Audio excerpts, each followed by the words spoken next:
Now let's go over writing a complex number in polar form. So if we look at number 1, okay, we don't know how to multiply complex numbers that are in polar form together yet. So what we have to do here is we actually have to perform the operation of multiplying with the complex numbers in standard form, and then whatever we get as the product, we're going to have to just write that in polar form because we don't know how to multiply two complex numbers in polar form yet.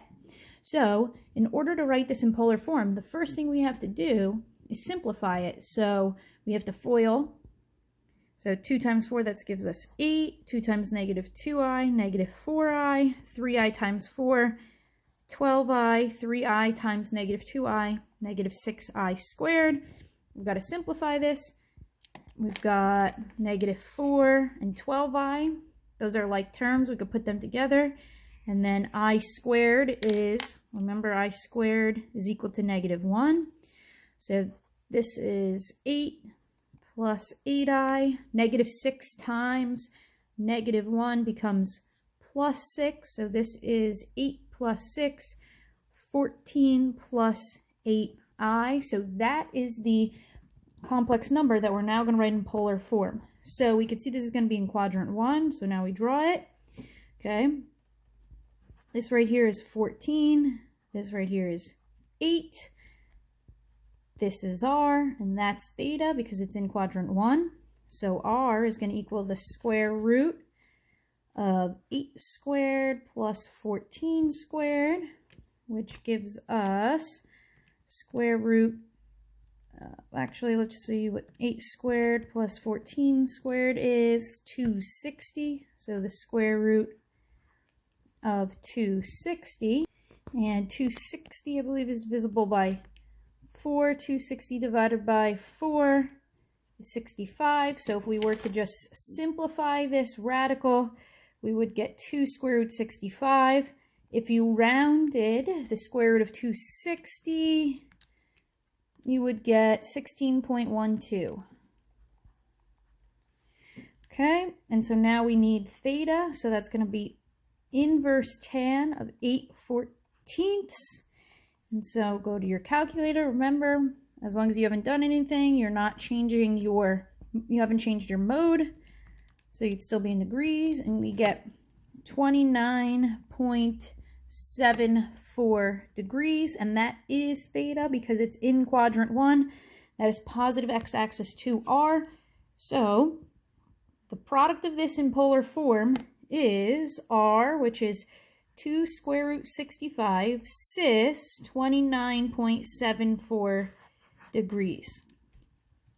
Now in problem number 2, okay, we can't write this in polar, and multiply because we don't know how to multiply polar complex numbers in polar form yet. So what we have to do is we have to simplify this. So I to the third times 1 is just I to the third.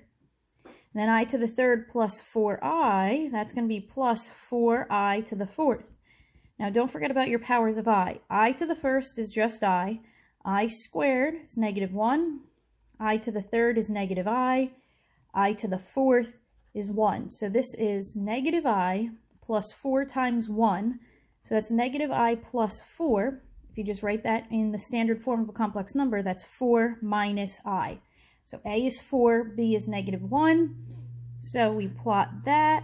That's going to be in quadrant 4. That's 4. That's 1. That's R. And theta, if we give it as a positive angle, is that entire rotation there. So we're going to have to do 360 minus that angle right there. So to get R, we take the square root of 1 squared plus 4 squared, which is the square root of 17. Then we have to do inverse tan of 1/4. So inverse tan of 1/4 gives us 14.036 degrees. So this angle right here is 14.036. So if you just name it as negative 14.036, that's fine. Or 360 minus 14.036. Theta is 345.964 degrees. So this, in polar form, is the same as this in polar form, which is the square root of 17 cis 345.964 degrees. So, number 3, why don't you pause this video now and try number 3 on your own, and then check to see whether or not you got it right. And number 3, you have 2 terms times 1 term, so you just have to distribute the negative 6 side to both terms, and you get 6 minus 30i. That's in quadrant 4. Pythagorean theorem gets you r. Square root of 96 is exactly 6 square root 26. Inverse tan of 30 over 6, or inverse tan of 5, gets you 78.69 degrees. If you just write as negative 78.69 degrees, that's fine. I chose to do it as the positive theta of 360 minus 78.69, 281.31. So the complex number in polar form is 6 square root 26 cis 281.31 degrees.